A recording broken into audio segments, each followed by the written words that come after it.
I am a civil rights advocate via creation of the bill HB 2020-2017, which is the only bias crime law ratified into law in the entire nation of America by Vernonia City Council to prevent bias in reporting amongst law enforcement.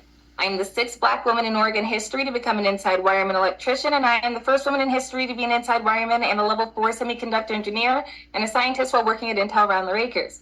Despite these achievements, I am targeted. I am a celebrity. The owner of Intel is my child's biological father via rape and insemination, Bill Gates. I have pursued justice for Epstein Island victims, of which I am, of color, and for victims of union crimes and nationalism, including a young African-American apprentice who was lynched during my lawsuit whose remains have yet to be discovered.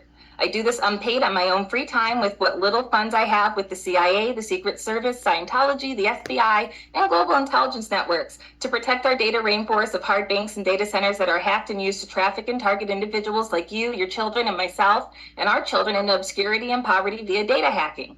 I'm telling you this because police have used unionism as an excuse to commit murder against Blacks here in Oregon in the 10 years I've lived here. There are no safe places to whistleblow to police if you're reporting data and financial crimes that lead to death, illness, financial ruin, and the state of Oregon will not respond to me because of Andrew Brian Freeman, Mitra Shari, Richard Evangelisti, and Dan K. LaRue and their racist sexualization of my case because of Rob Belial and the IBW franchise. We're next to the world's biggest Chernobyl nuclear event because the fab has over 1,000 gillion-watt vacuum chamber radiation emitting semiconductors, devices connected to all life-saving daily utilities, and silica has breached the water table. Despite that, a letter from the president and the cabinet defending my research in accident and behavior, I am shamed by Columbia County Union Police and all Oregon law enforcement and government officials, including Senator Merkley, who has nude photos of me, and Dina Kotak, who refuses to acknowledge me because I'm Black and I am sexually molested by white people who carry Weyerhaeuser passes, many of whom obtain them as bribes, most of whom are armed by a Democrat who is my ex-husband, who has licensed more people white with arms than any Black person in history to ever be incarcerated for gun crimes. I am advocating for safe cops and forces who are sensitive to CESO state laws, and individuals who have been sexually abused like myself to have as detailed permanent informants, escort partnerships,